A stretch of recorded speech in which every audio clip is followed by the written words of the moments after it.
Hi everyone, Rick Bray with the Plick team at Broome Tioga Boces, and here we have some suggested security settings and practices for Zoom meetings. Now I've blocked this into two different columns. Let's start with those account and meeting settings. Some of our suggestions first is to use the setting so that the host must be present in order for participants to join the meeting. That helps ensure, in the case of a class meeting, your students cannot enter the room unless you or another host is there ahead of time.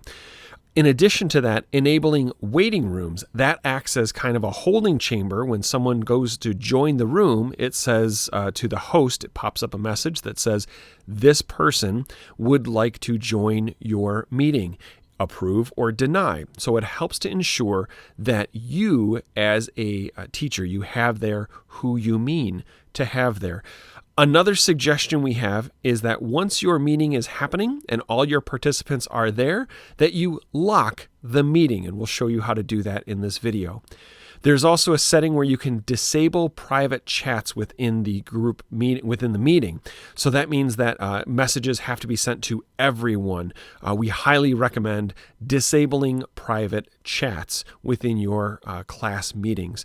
And then there's a setting, this is going to sound a little weird, but only authenticated users can join the meeting from the web client. That again helps with the data privacy laws that we will get into here in just a second. Now, those first two items can be set up within your meeting. And what's great, let's take a look at how we can set up a meeting and have a lot of these things in place. So, and I can make a template for that. So when I head to my Zoom webpage, I can schedule a new meeting.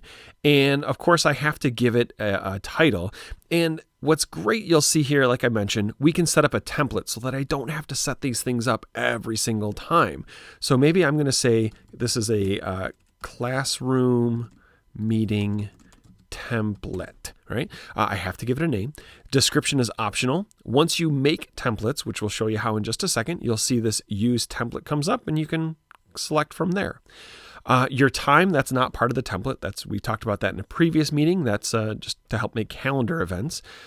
This recurring meeting option. Now, even if you have a meeting that's going to happen at 10 o'clock every Thursday, we highly recommend using a unique meeting join code for each meeting and not using the recurring meeting.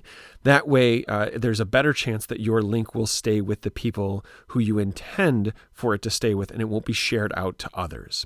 So this next part is registration.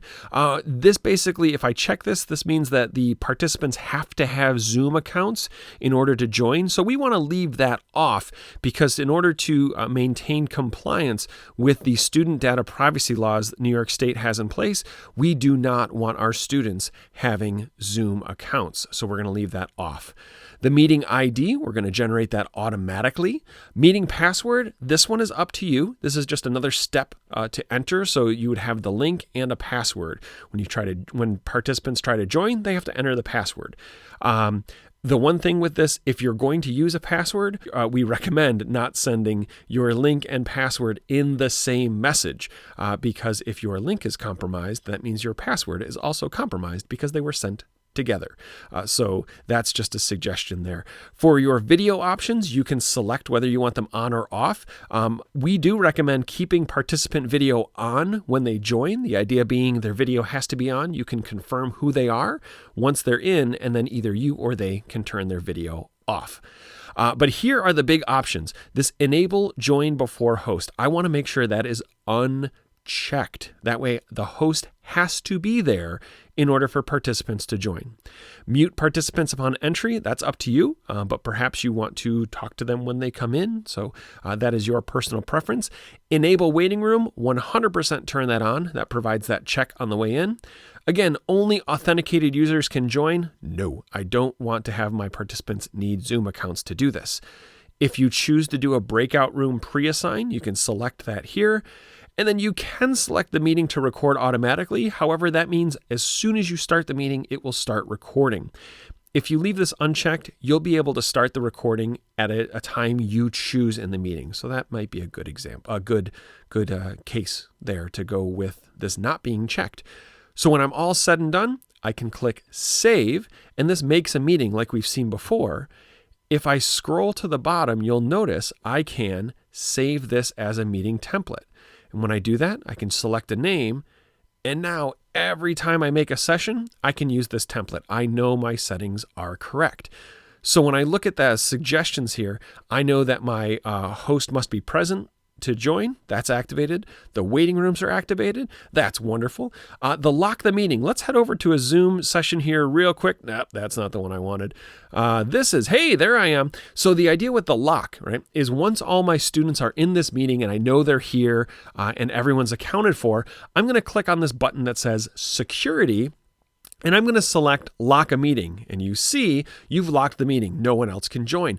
That means I don't have to worry about people coming in after the fact. Now, if I happen to get a message from a student that says, hey, sorry, I was late, I can say unlock the meeting, let them join, and then relock the meeting. So that's what locking the meeting is all about.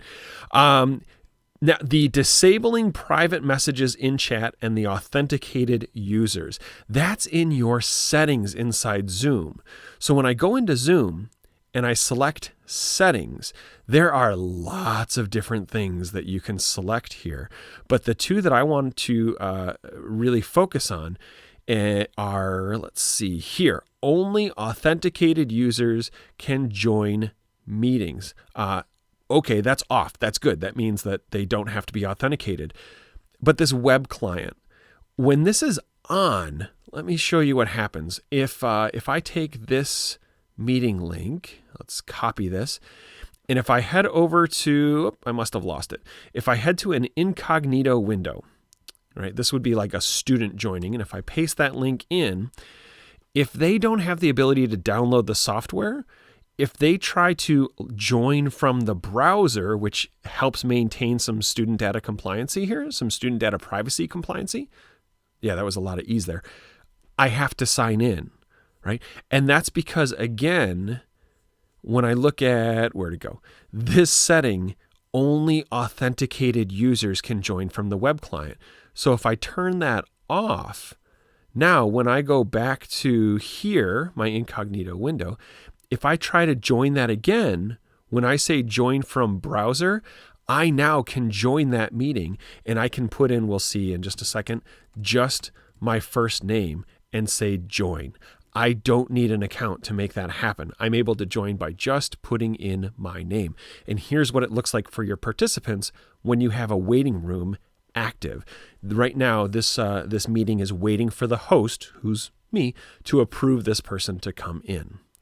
All right, so going back to our ideas here, let's do this.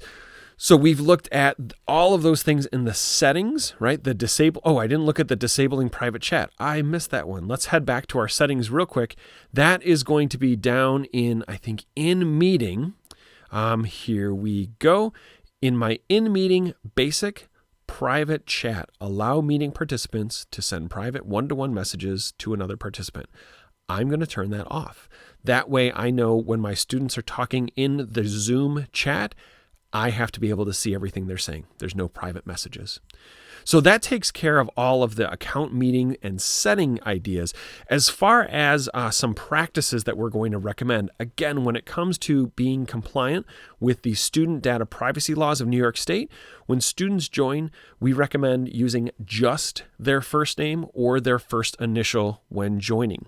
That way they are not providing a great deal of personally identifiable information to the system. Certainly, we do not want them setting up a Zoom account. That's why we have things set the way we do for our participants to join. Again, using a single-use link as opposed to using the same link over and over and over again to join, that's just to maintain that your link is secure and it doesn't get leaked or shared unexpectedly. And again, because you have it set up that only participants can only join if the host is present, once the meeting is over, it doesn't matter if people have the link. They can't join without you there. I have a note here, the third one, how to share your link with your audience. We want to make sure that we are sharing the link in a secure manner, whether it be a direct email, whether that link is posted to my learning management system, i.e. Schoology or Google Classroom, or we're not, for example, posting it on Twitter. We're not posting it to a public-facing web page. We're not posting it to a general Facebook audience where anyone can see the link. We want to make sure that your students are the ones seeing the link. Along with that, when your link is shared, it's pretty good practice to only invite your students. Don't say, hey, anyone can come along. We want to make sure that your students are the one present in that meeting. If you are choosing to record your session to have made available for students who aren't able to make that session, we recommend not posting your recording to social media because, again, it's going to have faces and names associated with it, both of which are considered personally identifiable information for our students. Depending on your district's preferences, you may be able to post recordings to your learning management system for your students, again, Schoology or Google Classroom. And the last tip that we have for you is regarding professional backgrounds, both audio and visual. When we are hosting these meetings, we want to find a background that is not too distracting and that is professional in our terms of our classroom. So maybe like a blank wall or a screen, or perhaps you use the virtual background settings within Zoom.